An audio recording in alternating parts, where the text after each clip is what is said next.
Okay, so for today we're gonna make beef pilaf. The ingredients that you need to make beef pilaf mainly is the basmati rice, 4 cups, 1 kg of beef, 3 large chopped onions, 1 large onions quartered, and in this we have 1 inch of ginger and 8 cloves of garlic.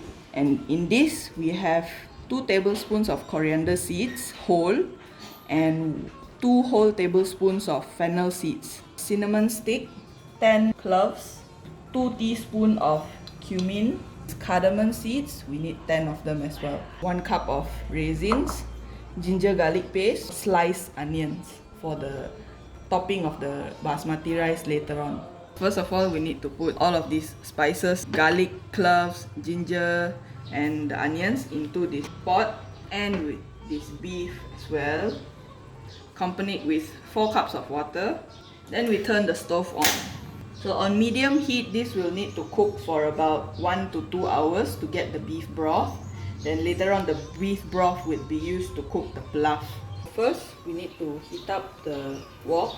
Then we put in about 2 tablespoons of oil. Once the oil is hot enough, put in the sliced onions and fry them until they are golden brown.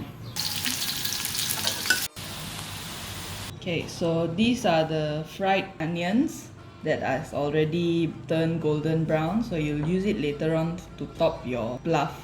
This is our beef that has been boiled for 1 hour and it seems soft enough. So now what we have to do is we have to remove these herbs or spices.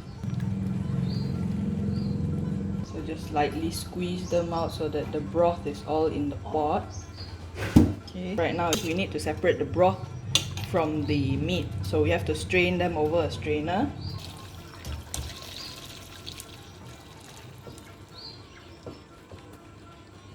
The broth, do not throw them away because we need the broth for the pilaf later on. After straining the beef broth, now what we need to do is to stir fry the beef together with the spices and onions, okay, to make the gravy. Okay, so this is about another 2 tablespoons of oil. You need to fry these. So once they start popping, you can add in your chopped onions. Give them a bit of stir fry until they are fragrant. Next, after they are starting to turn pale already, you can put in this ginger garlic paste as much as 2 tablespoons.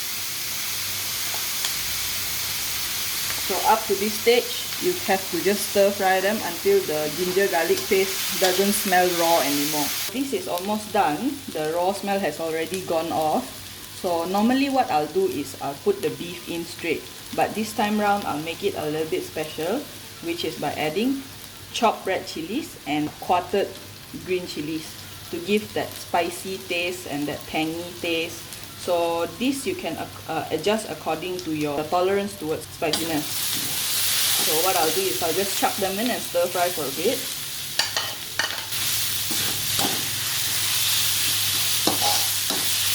Okay, so next thing is, before it starts to burn, we need to add in a little bit yogurt, which is about 250 grams of yogurt to get the creamy gravy.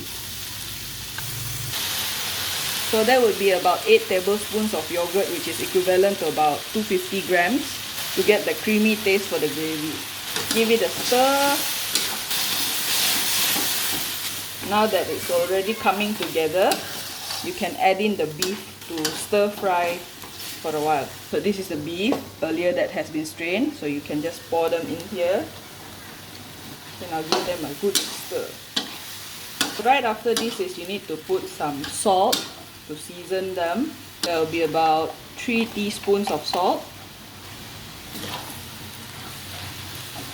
After frying them, stir frying them, and then they have gone really well together, what I'll do is I'll transfer them back to this pot to simmer it with the beef broth earlier for another 30 minutes, just to make sure that it's soft enough. Then after that 30 minutes, you can add in your basmati rice to cook them until they are well done. So this is the beef that is cooked in its broth for another 30 more minutes. Now put in the soaked basmati rice earlier. We need to put all of this in and let it cook for about another 20 to 30 minutes until it's well done. Then that should be it.